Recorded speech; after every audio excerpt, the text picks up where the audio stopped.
Nueva cita en pantalla de Telesur. Bienvenidos, bienvenidas. Esa es la conexión digital meridiana. Hay mucha información. Queremos que usted la conozca de primera mano.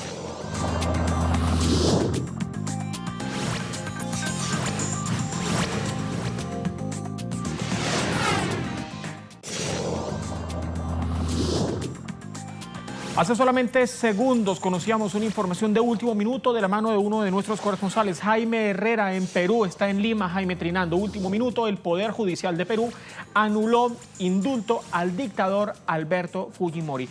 Vámonos de inmediato hasta la cuenta del juzgado, hasta la cuenta del Poder Judicial de Perú. La publicación aparece ya reflejada en la cuenta oficial en Twitter, también reflejada como un último minuto. El juzgado de investigación preparatoria de la Corte Suprema, a cargo del magistrado Hugo Núñez Julca, declaró fundado pedido de la parte civil de no aplicación del indulto humanitario en favor de Alberto Fujimori y además adjuntan la declaración. Seguimos revisando, profundizando más publicaciones desde el Poder Judicial del Perú. El juez giró las órdenes de ubicación y captura contra el expresidente Fujimori a fin de que sea reingresado al establecimiento penitenciario que designe la autoridad penitenciaria. Y en este preciso momento están a la espera de si ejecutan o no ya la orden directa de aprehensión y buscando al expresidente peruano Alberto Fujimori o al dictador peruano Alberto Fujimori. El portal de la casa www.telesurtv.net ya tiene reflejada esta información a esta hora ya en completo desarrollo. El titular: Justicia peruana anula indulto a Fujimori y ordena su reingreso a prisión. Alberto Fujimori había sido beneficiado en diciembre anterior con un indulto humanitario por parte, usted recordará, del expresidente peruano Pedro Pablo Kuczynski. Ahora, el juzgado de investigación preparatoria de la Corte Suprema de Perú acaba de anular este indulto humanitario este mismo miércoles al dictador Alberto Fujimori y ha emitido así la orden de ubicación y la orden de captura. La anulación del indulto fue solicitada por los familiares de las víctimas de los casos Barrios Altos y La Cantuta. El juez Hugo Núñez Julca declaró así procedente este pedido y ahora Fujimori debe ser reingresado a la cárcel. Si hacemos un poco de contexto, el anterior 15 de junio, el Tribunal Internacional, la Corte Internacional de Justicia, había determinado que la justicia peruana debía evaluar y además pronunciarse sobre la viabilidad del indulto humanitario que Pedro Pablo Kuczynski, el expresidente PPK, como se le conoce también por sus siglas, le había otorgado a Fujimori y si esta gracia presidencial afectaba o no el cumplimiento de la sentencia de 25 años que había recibido por estos casos Barrios Altos y La Cantuta. Y en este preciso momento ya las autoridades están esperando la orden de la policía de Perú para comenzar con la búsqueda de Alberto Fujimori, toda vez que ya el Poder Judicial emitió la orden de captura y de posterior búsqueda del dictador peruano Alberto Fujimori. Avanzamos, más informaciones.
Un poco de contexto que ya nos adentraba. ¿Cómo está la situación católica en la República de Chile? Presta mucha atención. Mire, este mismo miércoles el cardenal chileno Ricardo Esati llegaba hasta la Fiscalía en Rancagua para declarar en la calidad de imputado por los delitos de abuso sexual. El cardenal es señalado por presunto encubrimiento de todos estos abusos sexuales cometidos por la Iglesia Católica por el ex canciller del arzobispado Óscar Muñoz Tolero. El arzobispo de Santiago se retiró en completo silencio, no declaró, no dijo nada, se limitó solamente a afirmar que iban a colaborar con todo lo que ellos pudiesen colaborar. Esto lo decían a la prensa, pero quien habló, quien declaró fue el abogado Hugo Rivera Villalobos. La defensa de Esati estaba asegurando que no había ningún elemento grave que él llevara a declarar a Esati en calidad de imputado. Revisemos de inmediato qué dicen los diferentes portales informativos. Portal swishinfo.ch, un portal chileno. El Papa inicia así reunión de obispos en ambiente tenso por escándalos de abuso sexual.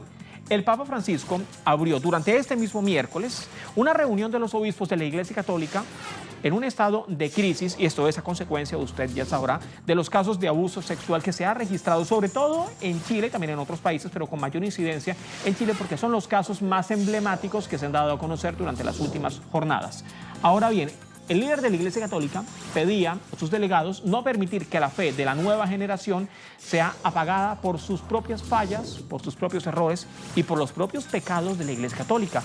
La Iglesia, recordemos, enfrenta la crisis de abusos sexuales en países incluidos Chile, Alemania, Estados Unidos y también Australia, y el Vaticano, la Santa Sede, sabe que ahora tiene que ganarse a los jóvenes que están desencantados, sobre todo en Chile, que hay cerca del 90% de apatía y rechazo a la propia Iglesia Católica, según los expertos en el tema de catolicismo en Chile. Prensa chilena, la seguimos revisando, portal La Tercera. El titular: Cardenal Esati y fiscal Arias se ven hoy las caras. Así era como le estaba haciendo el seguimiento correspondiente a la prensa chilena, un titular que ya queda desfasado pese a la actualidad informativa, pero así estaban titulando muy temprano. Luego de aplazar la primera cita y con una audiencia de sobreseguimiento pendiente, el arzobispo de Santiago, el cardenal Ricardo Esati, tenía así su primer cara a cara con la fiscalía durante este miércoles por el aparente encubrimiento de los eventuales abusos sexuales cometidos por el ex canciller de la Iglesia de Santiago, Óscar Muñoz. La cita, recordemos, era en la Fiscalía de Rancagua, una reunión que comenzaba a las 10 de la mañana, tiempo local en Chile, y ya sabemos los detalles. Ricardo Esati no pronunció ni una sola palabra ante el fiscal y solamente se limitó a declarar a la prensa y dijo que iban a colaborar en todo lo correspondiente, pero aún así se ha apegado al derecho chileno a no emitir ninguna declaración al respecto durante la audiencia en la Fiscalía en Rancagua.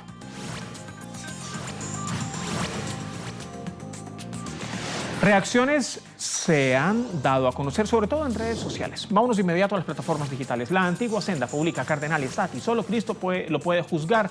La Biblia dice que los hombres somos todos malos. La gente pierde su tiempo desatando su rabia contra él. Necesitamos cada uno y cada una intentar imitar a Cristo. Son las publicaciones que aparecen en redes sociales. Lo demás es religión, humanismo, política, todo en vano y estéril. Allí la publicación de Policarpo Mártir. Así es esta cuenta, así se llama. Y además se le conoce como la Antigua Senda. Daniel Matamala: como ciudadano, Esati está en su derecho legal de usar estrategias dilatorias y guardar silencio para no incriminarse ante el fiscal, pero es inconcebible que a la vez se mantenga como cabeza de la Iglesia Católica de Santiago, que promete colaborar con la justicia. Declaraciones que llegan desde las redes sociales, diferentes usuarios de las diferentes plataformas digitales. Daniel Matamala ha publicado esto. Sigo en Twitter, Cristian Leporati, que el cardenal Esati se haya acogido al derecho de guardar silencio frente al fiscal Arias de Rancagua no tiene nada de sorprendente. Se lleva guardando silencio desde el 15 de enero de 2011, cuando prácticamente la fecha da cuenta de fue cuando estalló este escándalo que tiene que ver y que engloba a buena parte del aparataje católico existente en Chile. Más publicaciones, revisemos, más menciones que se hacen desde las plataformas digitales. Jorge Jorquera menciona al Papa Francisco: solo informarle que nuestro cardenal Esati, al momento de declarar como encubridor de abusos sexuales contra nuestros niños, se acogió al silencio. Sus curas están dejando la que ni le digo en nuestra Iglesia Católica, vergonzoso a decir basta.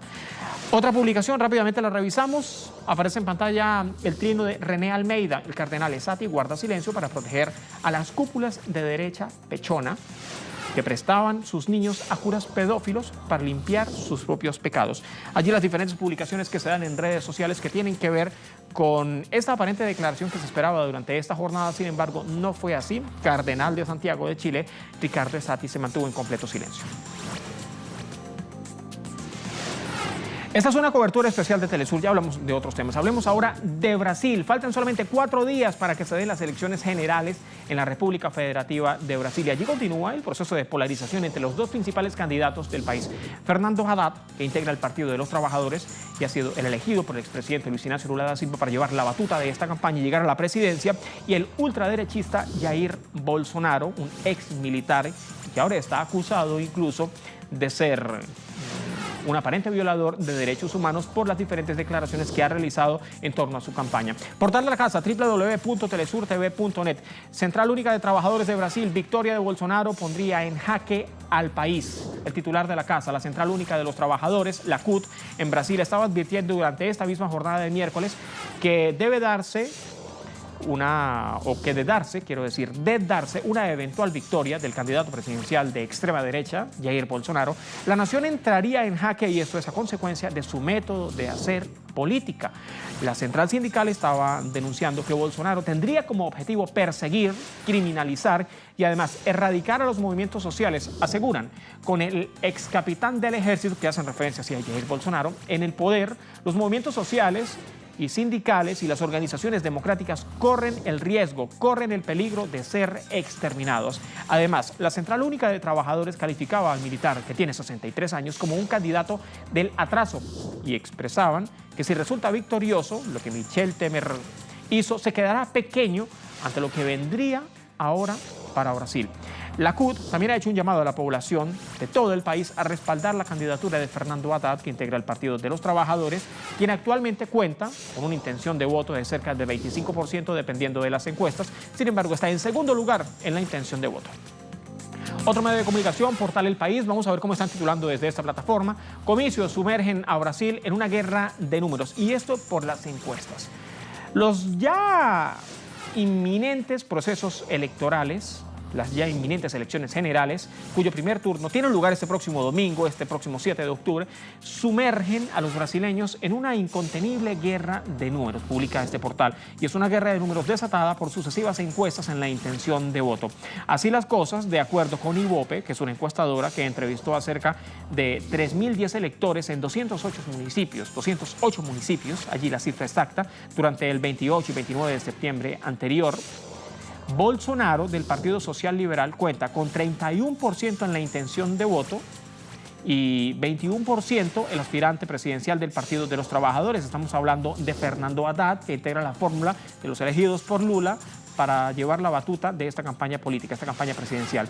Mientras tanto, la encuesta Real Time Big Data, hecha por encargo de la televisora Record, acorta la diferencia entre Bolsonaro y Haddad, con 29 y 24% de forma respectiva en la intención de voto. Mientras tanto, el diario digital Brasil 247 ha destacado durante esta misma semana, hace solamente un día, la valoración de la agencia de calificación y riesgo S&P Global, que de acuerdo con una eventual elección del ex capitán del ejército, Bolsonaro sería una mala escena económica para Brasil. Otro portal, Los Andes, vamos a ver cómo están titulando desde esta plataforma digital. Aparece en pantalla el titular: la ultraderecha crece en Brasil bajo la consigna de Dios, patria y armas. ¿Por qué armas? Bueno, porque el ultraderechista Jair Bolsonaro es un ex capitán del ejército. Temen al comunismo, rechazan el matrimonio homosexual, rechazan el aborto, suelen ser muy religiosos y piden una mano dura con la delincuencia. Han sido algunas decisiones que han dicho que van a tomar de llegar a la presidencia de la República Federativa de Brasil, y la han dejado leer entre líneas, según algunos expertos, según algunos analistas. Faltan solamente días, 4 días para ser exactos, para que se den las elecciones generales en la República Federativa de Brasil.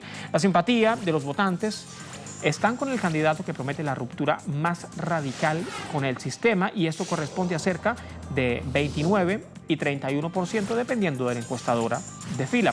Los brasileños se declaran dispuestos así a votar por Bolsonaro, el exmilitar que posiblemente vaya a segunda vuelta con el integrante del Partido de los Trabajadores, Fernando Haddad, durante las elecciones presidenciales de este domingo.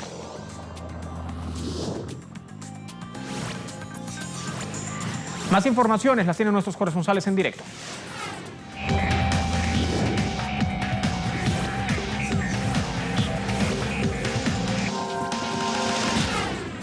Faltan 4 días para la primera vuelta de las elecciones generales aquí de Brasil y, según indican todas las encuestas, Jair Bolsonaro, el candidato de la extrema derecha, y Fernando Haddad, candidato de la izquierda, disputarán la segunda vuelta para las elecciones presidenciales aquí de este país. Es la primera elección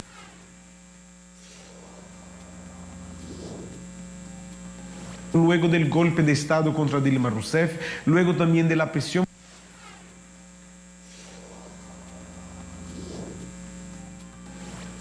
política de Lula da Silva, así que es muy importante. Los movimientos sociales califican esta elección como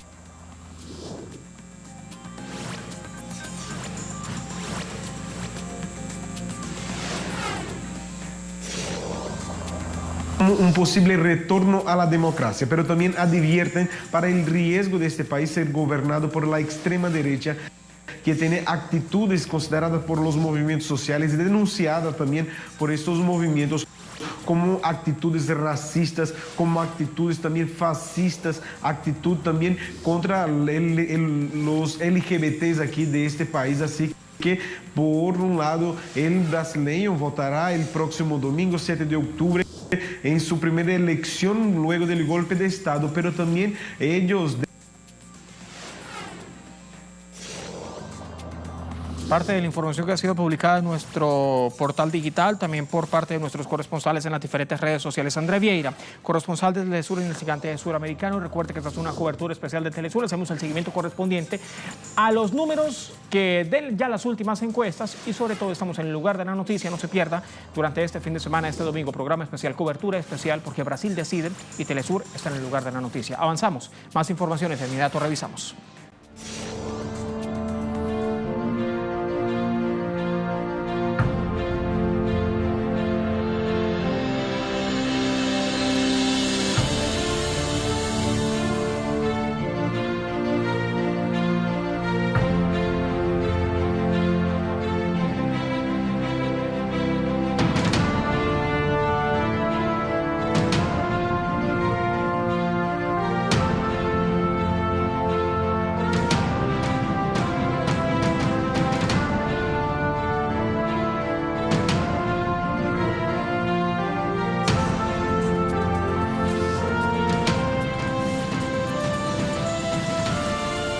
Imágenes que dan cuenta de este desastre natural tras el terremoto y posterior tsunami que sufrió Indonesia durante la semana anterior. Ahora entra en erupción uno de los volcanes que está ubicado en la isla de Celebes. Eso es al norte de Indonesia, al norte del país. Una información que daba a conocer la Agencia Nacional de Gestión de Desastres. Mucha atención, hasta el momento, lo último, desde Indonesia, la cifra de muertos por esos fenómenos naturales es de 1.407 personas muertas. Diferentes medios de comunicación, al igual que Telesur, están haciendo el segmento correspondiente. Diario de Cuyo, un medio de comunicación de Argentina, titula: después del terremoto y del tsunami, un volcán entró en erupción en Indonesia. Luego del registro de estos fenómenos naturales que han provocado ya la muerte de más de 1.400 personas, 1.407 para ser exactas, ha entrado en erupción un volcán que está al norte del país. Se trata del volcán Sopután, un volcán que está situado al norte de la isla de Celebes, precisamente al norte del país. Y toda esta situación ha obligado ya a las autoridades, que de por sí estaban en alerta, a elevar la alerta en la zona a un nivel de 3 a una escala de 4. El Sopután emitía muy temprano una columna de humo y ceniza de cerca de 4.000 metros de altura que se desplazaba también hacia el oeste de este mismo coloso. Las autoridades han establecido un radio de seguridad de cerca de 4 kilómetros alrededor del cráter, según la propia Agencia de Previsión de Desastres. Portal de la casa, www.telesurtv.net, también le ha hecho el seguimiento correspondiente. El titular: Organización de las Naciones Unidas muestra preocupación por Indonesia tras el desastre natural. De acuerdo con informaciones provenientes del gobierno de Indonesia, ya se han podido regresar y registrar al menos 1.400 personas muertas. Sin embargo, las agencias humanitarias sugieren que el número de fallecidos puede ser mayor. Ante todo este panorama, la propia Organización de las Naciones Unidas para la Infancia, o en conjunto con diferentes oficinas de coordinación humanitaria, ya han tomado todas las previsiones, dicen ellos mismos, para ayudar a todas las personas damnificadas y brindarles así asistencia médica, asistencia sanitaria. También se espera que siga llegando la ayuda internacional. El gobierno de Indonesia ya ha dicho que ha mostrado prioridad para salvaguardar a las personas de los peligros inminentes de carreteras peligrosas, pues muchas áreas quedaron afectadas y hasta el momento hay varias localidades que están prácticamente alejadas de todo, porque a consecuencia de todos estos derrumbes de tierra, las autoridades no han podido conectar con todas estas localidades que también tienen personas desaparecidas, personas que están bajo los escombros. Hablábamos de algunos gobiernos que ya se han solidarizado con Indonesia, hacemos lo propio con la República Bolivariana de Venezuela, ya se ha solidarizado. Un pronunciamiento que ha hecho el canciller de Venezuela, Jorge Arriaza, ha trinado: la solidaridad humanista de la Revolución Bolivariana se hace presente en varios frentes. Nuestros equipos de la misión Milagro desplegados en El Salvador, mientras el presidente Nicolás Maduro aprueba $10 millones para atender la emergencia por el tsunami en Indonesia. Ahora bien, el archipiélago indonesio, el más grande del planeta Tierra, que consta de cerca de 18.000 islas, se encuentra en el llamado Cinturón de Fuego del Pacífico, que es un área geográfica con mayor actividad sísmica y también volcánica. Allí, los movimientos telúricos suelen ser bastante recurrentes. En promedio, según los expertos, ocurren 5 veces al día y de gran magnitud. Esto quiere decir que durante un día, durante 24 horas, se pueden registrar 5 o más temblores de una magnitud incluso elevada, mayor de 5 en escala de magnitud. Ahora bien, esta zona del planeta es sacudida por los diferentes temblores, por los diferentes fenómenos naturales al año, y la mayoría, bueno, ya lo decía, de gran magnitud, de una magnitud de forma considerable. En 2004, si usted recordará, un gran terremoto registrado muy cerca de la isla de Sumatra desencadenó un tsunami en el Océano Índico que mató a cerca de 226.000 personas. Esto ocurría, se veía reflejado incluso con las diferentes actividades en cerca de 13 países, incluidas más de la mitad de las víctimas que dejaba esto en Indonesia. Además, este país asiático alberga de cerca de 400 volcanes y cerca de 17.000 islas, de las que 129 volcanes, que corresponden a todas estas islas, permanecen prácticamente activos durante los 365 días del año. De estos 129, 65, según la Agencia Nacional de Gestión de Desastres, están calificados como peligrosos.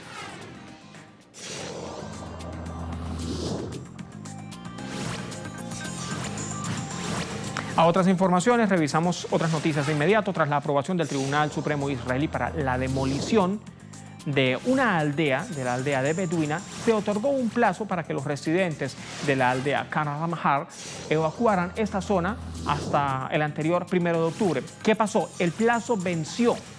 El límite ya finalizó. La aldea en este preciso momento, a esta hora, está en peligro de ser demolida por parte de las autoridades, por parte de las fuerzas israelíes. En cualquier momento puede ocurrir esto. Esto desplazaría a cerca de 180 personas y la mitad de estas personas corresponden a niños. La desplazaría a cualquier parte de las que ya están ocupadas. Hay dos opciones. Una, que se vayan hasta un vertedero de basura que está muy cerca de esa zona que ya de por sí está ocupada. Otra es que se vayan hasta un depósito de aguas residuales. Aguas residuales, aguas que contienen toda cantidad de residuos, basura o hasta excremento. Allí piensan mandar a todas estas 180 personas. Ahora, Israel constantemente ha tratado de desarraigar a las comunidades beduinas de esta área de Jerusalén para permitir así la expansión ilegal de sus asentamientos en el área.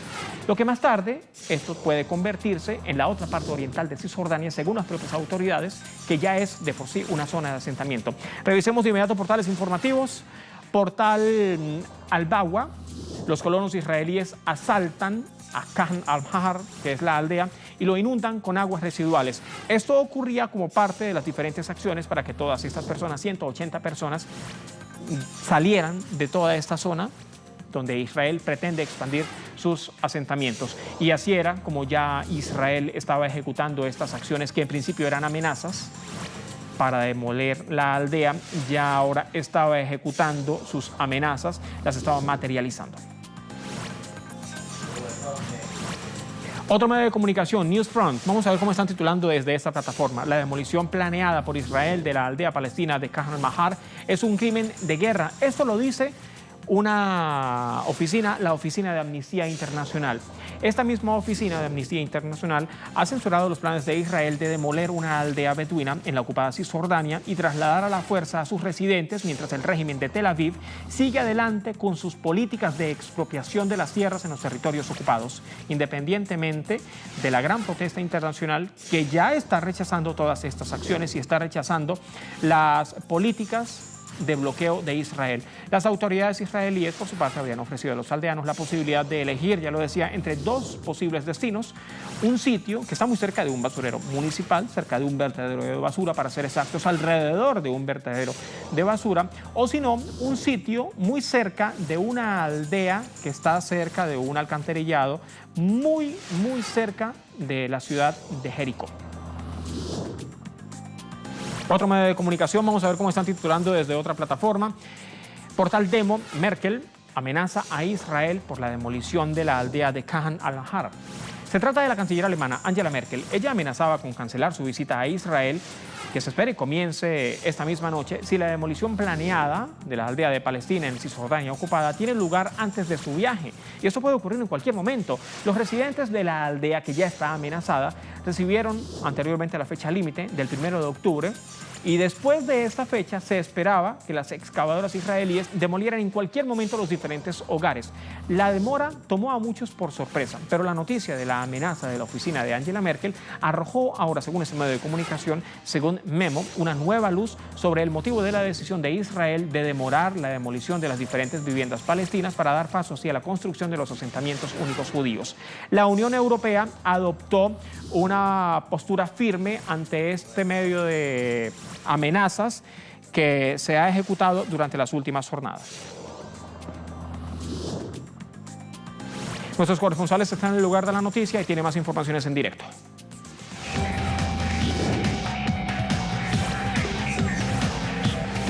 Efectivamente, hoy varias organizaciones de derechos humanos han catalogado la decisión de Israel de demoler la aldea beduina de Jan al-Mar al este de Jerusalén como un crimen de guerra. Sin embargo, el régimen de Tel Aviv ha decidido seguir adelante con la demolición de Jan al-Mar. Esto ha traído enfrentamientos con los pobladores de Jan al-Mar y la policía israelí, pues los aldeanos se niegan a salir de sus tierras y abandonar sus casas. Hoy la noticia en los medios internacionales y en los medios locales es la visita de la canciller alemana Angela Merkel a Israel para reunirse con el primer ministro israelí Benjamín Netanyahu. Una reunión que puede traer desacuerdos entre ambos líderes, pues este tema de Jan al-Mar será uno de los principales a tratar en la agenda de la visita de Angela Merkel y su encuentro con Netanyahu.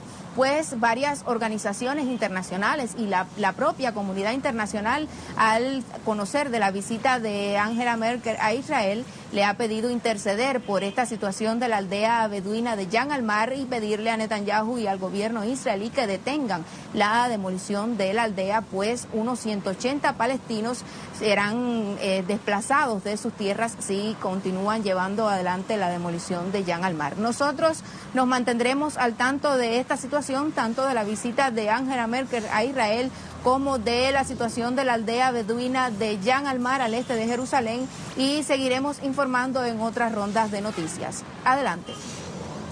Ayer reporte de nuestra corresponsal en el lugar de la noticia. Ustedes, como siempre, muchas gracias. Aquí termina esta conexión digital meridiana de Telesur. Pásala bien.